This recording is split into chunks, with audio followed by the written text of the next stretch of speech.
Geography का revision class में आपका स्वागत है। आज जो हमारा टॉपिक है बहुत ही महत्वपूर्ण टॉपिक है। पढ़ेंगे क्या आपको बता दें, वायुमंडल की संरचना पढ़ेंगे। वायुमंडल की संरचना में आज जो हमको जानना है क्षोभमंडल के बारे में, समतापमंडल के बारे में, मध्यमंडल के बारे में, आयनमंडल के बारे में और वायुमंडल के बारे में। आपके सामने मैंने एक रूप निकाल लिया है, बना लिया है, जहां से आपको इसके विषय में विशेषता बताएंगे और जानते चलेंगे कहां से कहां तक कितने किलोमीटर तक ये फैला हुआ है। ठीक है, तो सबसे पहले जानते हैं इस संरचना के बारे में। सबसे पहले क्षोभमंडल के बारे में। ठीक है, वायुमंडल की अलग अलग संरचना, यहाँ से ना प्रश्न आता है। ज्योग्राफी का बहुत ही अच्छा टॉपिक है जहां से प्रश्न बनेगा आपको, और देखेंगे कौन सा प्रश्न आपके लिए महत्वपूर्ण है, आपको बताते चलेंगे। सबसे पहले क्षोभमंडल, इसको ट्रोपोस्फीयर कहते हैं। क्या कहते हैं?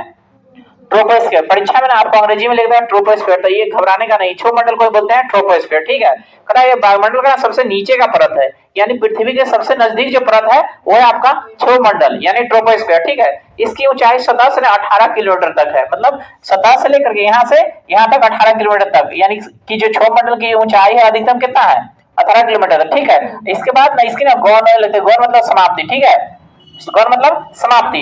ठीक है, तो ध्रुव पर ना ये 8 किलोमीटर है, इसलिए हम इधर 8 किलोमीटर बना दिए। ठीक है, यानी ध्रुव पर जब बात किया जाए क्षोभमंडल की ऊंचाई कितनी है? 8 किलोमीटर, और हम लोग के यहाँ 18 किलोमीटर। ठीक है, यानी धरती के सतह से ना 18 किलोमीटर तक कौन सा क्षोभमंडल फैला हुआ है। ठीक है, तो परीक्षा पूछेगा कि धरती के नजदीक सबसे नजदीक कौन सा मंडल है, याद रहेगा ना। परीक्षा में 1 नंबर का क्वेश्चन छूटना नहीं चाहिए। ठीक है, और कहता है ध्रुव पर कितना तक? 8 किलोमीटर तक, और विषुवत रेखा पर ना 18 किलोमीटर तक है। कहता है क्षोभमंडल में तापमान की गिरावट की दर ना 165 मीटर जाएंगे ना तो 1 डिग्री सेंटीग्रेड कम हो जाएगा। ठीक है, यानी क्षोभमंडल में ऊंचाई पर जाएंगे तो 165 मीटर जाएंगे ना तो 1 डिग्री तापमान ना कम हो जाएगा, 1 डिग्री तापमान कम हो जाएगा, 1 डिग्री सेंटीग्रेड तापमान कम हो जाएगा। तो ये तो मीटर में बताया हुआ ना, आप जब इसी को किलोमीटर में चेंज कीजिएगा ना तो इसका ना मान बदल जाएगा। तो आपको परीक्षा पूछेगा जब धरती से 165 मीटर ऊंचाई पर जाने पर तापमान में कितना गिरावट आता है? 165 मीटर ऊंचाई पर जाएंगे तो 1 डिग्री सेंटीग्रेड तापमान ना आपका हो जाएगा। जब 1 किलोमीटर पर जाएंगे ना 1 किलोमीटर तो 6.4 सेंटीग्रेड हो जाएगा। ठीक है, यानी कि गिरावट आएगा। क्या आएगा? गिरावट आएगा। तो आप ना इसको याद रखिए, जब 1 किलोमीटर जाएंगे तो ये कितना जाएगा? 6.4 डिग्री सेंटीग्रेड। ठीक है, और ये मीटर में है। तो आपको पता है ना कि 1 किलोमीटर 1000 मीटर होता है, पता है ना, 1000 मीटर होता है, इसलिए 6.4 डिग्री सेंटीग्रेड होगा। परीक्षा में क्वेश्चन पूछता है। ठीक है, कि जब हम धरती से ऊपर जाएंगे तो तापमान में क्या होगा? गिरावट आएगा, यानी जब क्षोभमंडल में आप हैं तो गिरावट आएगा, और जब आप समतापमंडल में जाएंगे तो वहां पे बदल जाएगा। ठीक है, तो आपको याद रखना है जब धरती से ऊपर जाएंगे तो तापमान में क्या आएगा? गिरावट। तो कितना? 165 मीटर जाएंगे तो 1 डिग्री, और 1 किलोमीटर जाएंगे तो 6.4 डिग्री सेंटीग्रेड की गिरावट आएगा। ठीक है, ये दोनों परीक्षा का प्रश्न बनता है, याद रखिए, यहाँ से क्वेश्चन पूछा जा चुका है और आपसे भी पूछेगा। ठीक है, तो धरती के सबसे नजदीक कौन सा मंडल है? क्षोभमंडल। थोड़ा जोर से बोलिएगा तो ज्यादा अच्छा रहेगा। ठीक है, सभी मुख्य वायुमंडलीय घटनाएं जैसे बादल, आंधी, वर्षा इसी मंडल में होता है। समझ गए? तो आपको यहाँ पे बता दिया वर्षा भी इसी मंडल में होगा, मौसमी घटना भी इसी मंडल में होगा। ठीक है, तो परीक्षा में पूछेगा आपको कि निम्नलिखित से किस मंडल में वर्षा होती है? ठीक है, पृथ्वी के सबसे नजदीक का कौन सा मंडल है? याद रहेगा ना, बादल क्षोभमंडल में, आंधी क्षोभमंडल में। ठीक है, कहता इस मंडल को ना संवहन मंडल कहते हैं। यहाँ पे लिख दिए, इसका ना एक और नाम है संवहन मंडल। ठीक है, और इसी को एक अधोमंडल भी कहते हैं। ठीक है, तो आपको परीक्षा में ना संवहन मंडल, अधोमंडल लिख देगा तो घबराने की जरूरत नहीं, इसी का नाम है, इसी का नाम है जो आपको जानना है। ठीक है, तो इस मंडल को संवहन मंडल भी कहते हैं क्योंकि ना संवहन धाराएं इसी मंडल में ना की सीमा तक ना सीमित रहती है, यानी संवहनी धाराएं। इस मंडल को ना अधोमंडल भी कहते हैं। ठीक है, कहता है जैविक क्रिया के लिए ना सबसे महत्वपूर्ण स्तर है ये। जैविक क्रिया मतलब कि हमको ऑक्सीजन कहां से मिलेगा? क्षोभमंडल से। समझ रहे हैं ना, आपको ऑक्सीजन कहां से मिलता है?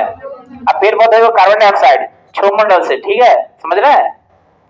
तो जैविक क्रिया के लिए सबसे महत्वपूर्ण मंडल कौन सा हो गया?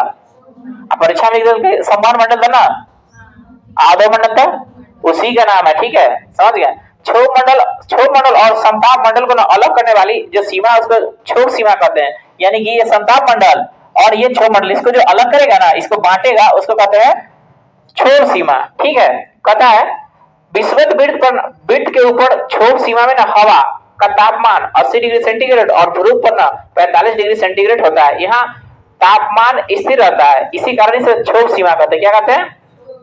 तो इस तरह से ना आपको क्षोभमंडल की जानकारी खत्म होगा। आपको ध्यान रखना, परीक्षा में यहाँ से प्रश्न पूछता है धरती के सबसे नजदीक कौन सा मंडल है? मानव को प्राण वायु कहां से मिलता है? सारी क्रियाकलाप हम लोग कहाँ कौन मंडल में करते हैं? क्षोभमंडल में। वर्षा कहां से होता है? आंधी तूफान इसका दूसरा नाम क्या है? अधोमंडल। ठीक है, याद रखिए, परीक्षा का क्वेश्चन है। अब हम दूसरा देखते हैं स्ट्रेटोस्फीयर यानी कि समताप मंडल। स्ट्रेटोस्फीयर से क्या महत्वपूर्ण बात है ये देखिए, इसकी जो ऊंचाई है ना पहले 20 से लेकर के 50 के बीच में, 20 से 50 के बीच में, इसको कहते हैं समताप मंडल। क्या कहेंगे? समताप मंडल में ना वायुयान उड़ाया जाता है। वायुयान उड़ने के लिए ना आदर्श मंडल है समताप मंडल। ठीक है, इसलिए वायुयान यहाँ उड़ाने के लिए मनाया जाता है। ठीक है, समान यहाँ पे रहता है, इसलिए समताप मंडल इसको बोलते हैं। ठीक है, तो परीक्षा पूछेगा वायुयान किस मंडल में उड़ते हैं? ठीक है, याद रखिए, समताप मंडल की मोटाई ध्रुवों पर सबसे अधिक होती है। कभी कभी विषुवत रेखा पर ना इसकी ना लोप हो जाती है। लोप मतलब की ह्रास, खत्म। तो इसमें ना मौसमी घटना नहीं होती। याद रखिए, मौसमी घटना सिर्फ क्षोभ मंडल में होगा, समताप मंडल में नहीं। ठीक है, कहता है यहाँ पे इस मंडल में वायुयान उड़ाने की आदर्श दशा है। तो पूछेगा वायुमंडल उड़ाने की आदर्श दशा किस मंडल में? तो आपको याद रखना कि वायुयान उड़ाने की आदर्श दशा पाई जाती है समताप मंडल में। कभी कभी इस मंडल में विशेष प्रकार के मेघों का निर्माण होता है, जिसे ना मुसलाव में कहते हैं। मुलाव, क्या कहते हैं? मुलाव। Mother of the piers of the cloud यानी मुलाव। तो जब भी पूछेगा मुलाव मेघ का उत्पत्ति कहाँ होता है? समताप मंडल में। ठीक है, लेकिन मौसमी घटना आपको बता दिया ना किसमें होता है? क्षोभ मंडल में। लेकिन यहाँ पे कह रहा है मुलाव मेघ। ठीक है, याद रखिएगा। कहता है समताप मंडल की एक महत्वपूर्ण लक्षण यह है कि इसमें ना ओजोन गैस की ना एक परत पाई जाती है। इसमें ना ओजोन गैस भी पाया जाता है। ठीक है, ओजोन गैस जिसको O3 कहते हैं। क्या कहते हैं? O3। ठीक है, इसमें ओजोन गैस पाया जाता है जिसको O3 कहते हैं, और यही ना क्या करेगा, सूरज से ना आने वाली पराबैंगनी को ना अवशोषित कर लेगा। लेकिन कुछ वैज्ञानिक है ना ओजोन परत को ना एक अलग मंडल मानते हैं। ठीक है, ओजोन मंडल, जैसे कि इसी में बना देंगे ऐसे, और इसको बोल देंगे ओजोन मंडल। ठीक है, ठीक है, समझ गए? एक अलग मंडल बना दिया जिसको बोले ओजोन मंडल। बात समझ में आया कि नहीं? तो ओजोन मंडल क्या करता है? सूरज से आने वाली हानिकारक किरण यानी पराबैंगनी किरण को अवशोषित कर लेता है और हमारी रक्षा करता है। क्या करता है? याद रहेगा ना, क्या करता है? हमारी किससे रक्षा करता है? पराबैंगनी किरणों से। याद रहेगा ना, भूल जाइएगा तो गया। तो पता ओजोन परत को नष्ट करने वाला गैस अब क्या क्या है इसके बारे में देख लीजिए। ठीक है, लेकिन इसको डिटेल्स करते हैं। समताप मंडल एक महत्वपूर्ण लक्षण यह है कि इसमें ओजोन गैस की एक परत पाई जाती है जो न सूर्य से आने वाली पराबैंगनी किरणों को अवशोषित कर लेती है। इसलिए इसे ना पृथ्वी का सुरक्षा कवच। तो परीक्षा पूछेगा पृथ्वी का सुरक्षा कवच कौन है? नहीं, समताप मंडल के अंदर पाया जाने वाला ओजोन मंडल। ठीक है, पृथ्वी का सुरक्षा कवच कौन हुआ? ओजोन मंडल, जिसका सूत्र होता है O3। क्या था? ये ऑक्सीजन का ही एक प्रूफ है। ठीक है, कहता ओजोन परत को नष्ट करने वाली गैस है CFC। क्या है? यानी O3 को ना समाप्त कर रहा है CFC गैस। CFC गैस क्या होता है? क्लोरोफ्लोरोकार्बन। क्या होता है? ये ना अमोनिया के एक प्रूफ था क्लोरोफ्लोरोकार्बन, जिसका ना इस्तेमाल रेफ्रिजरेटर में किया जाता है।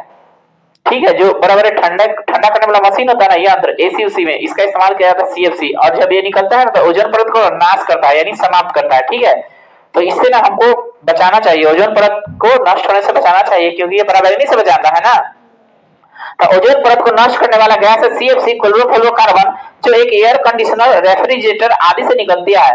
ओजोन परत के ना क्षरण CFC में उपस्थित सक्रिय क्लोरीन के कारण होता है।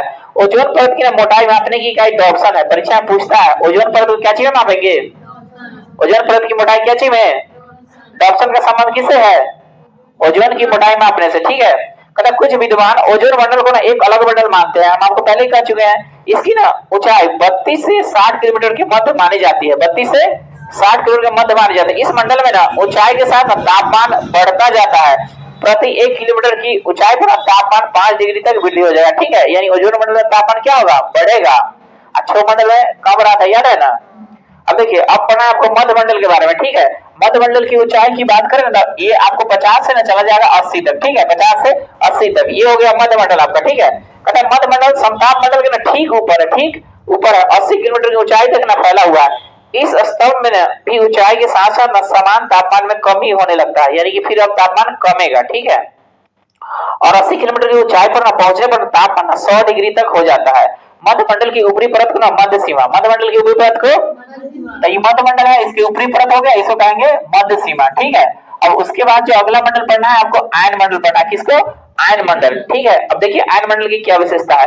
आयन मंडल मध्य मंडल के ठीक ऊपर है और 80 किलोमीटर से लेकर के 400 किलोमीटर की ऊंचाई तक फैला हुआ है। ठीक है, इसमें ना विद्युत आवेश कण पाए जाते हैं। तो पूछे यहाँ से परीक्षा में कि विद्युत आवेश कण कहाँ पाए जाएंगे?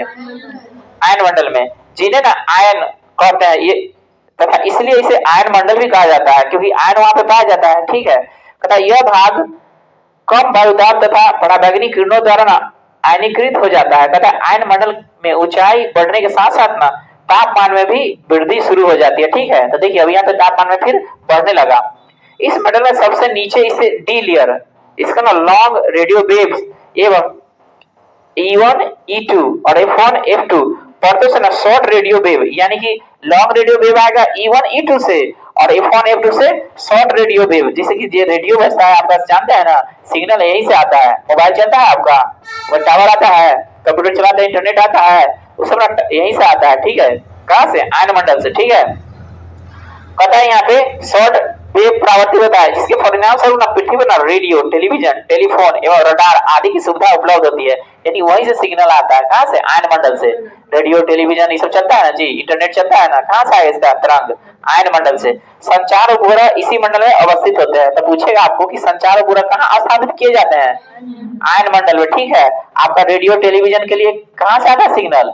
आयन मंडल से, याद रहेगा ना, आयन मंडल से। अब आपको देखना है बाह्य मंडल के बारे में। बाह्य मंडल सबसे ऊपर का है। ठीक है, तो बाह्य मंडल की ना कोई सीमा नहीं है, कोई सीमा नहीं है, जितना ऊपर चल जाइए सब बाह्य मंडल है। ठीक है, इसको एक्सोस्फीयर कहते हैं। ठीक है, आयन मंडल के ऊपरी भाग को ना बाह्य मंडल कहा जाता है। इसकी ना कोई ऊपरी सीमा निश्चित नहीं है कि कहां तक है। ठीक है, 400 किलोमीटर से ऊपर गए तो सब बाह्य मंडल है। ठीक है, इस मंडल में ना हाइड्रोजन और हीलियम गैस मिलते हैं। कौन मिलेंगे?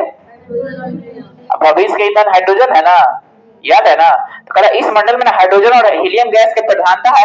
इस मंडल की महत्वपूर्ण विशेषता है इसमें ना अरोरा ऑस्ट्रेलिया एवं अरोरा बोरियलिस की होने की घटना। ठीक है, अरोरा का शाब्दिक अर्थ होता है प्रातः काल। क्या होता है? परीक्षा क्वेश्चन आता है कि अरोरा का क्या मतलब होता है, यानी सुबह हो रहा है ना, वही प्रातः काल।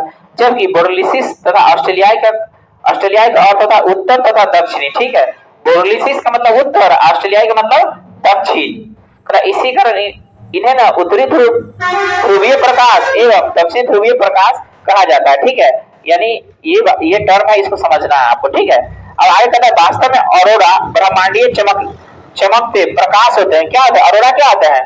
प्रकाश जो चमकते रहता है, समझ रहे हैं, ब्रह्मांड में चमकते रहता है, जिसका ना निर्माण चुंबकीय तूफान के कारण सूर्य की सतह से ना विसर्जित इलेक्ट्रॉन तरंगों के कारण होता है। यानी सूरज में विस्फोट होता है ना, हाइड्रोजन जो कि हीलियम बनाता है, नाभिकीय संलयन, तो उसी से ना इसका उत्पन्न होता है चुंबकीय तरंग। ठीक है, और ये ना बाह्य मंडल में होता है। ठीक है, पता अरोरा ध्रुवीय आकाश में लटके विचित्र बहुरंगीय आतिशबाजी की तरह दिखाई देते हैं, मतलब चमकते रहेगा। ठीक है, वहां तक आप जाइएगा तब ना देखिएगा, आप कहेंगे क्या तो झटका लग गया कि गया, बिजली का झटका, ये बिजली है, चुंबकीय है। ठीक है, मर ना जाएगा। ठीक है, तो कहता अरोरा ध्रुवीय आकाश में लटकते विचित्र बहुरंगीय आतिशबाजी की ना तरह दिखाई पड़ते हैं। ये प्राय आधी रात के समय ना दृष्टिगत होते हैं, यानी कि दिन में आपको कैसे नजर आएगा, क्योंकि सूरज रहता है, जब रात रहेगा तब ना आपको नजर आएगा कि वहां चमक रहा है। लेकिन आपको पहले सबसे पहले देखने के लिए टेलीस्कोप भी तो होना चाहिए ना। तो ये सारी कुछ मंडल है जिसके बारे में पढ़ना है, जहां से एग्जाम में प्रश्न आते ही है। ठीक है, आप इसको ध्यान में रखिए, यहाँ से जो प्रश्न बनता है आपको कोई प्रॉब्लम नहीं होगा इसको सॉल्व करने में। ठीक है, एक बार रिवीजन करते हैं, आपको टॉपिक क्लियर हो जाएगा। आगे हम आपको दिखाएंगे सूर्यताप और इसकी डिटेल्स पढ़ेंगे और आपको बताएंगे इसके विषय में। ठीक है।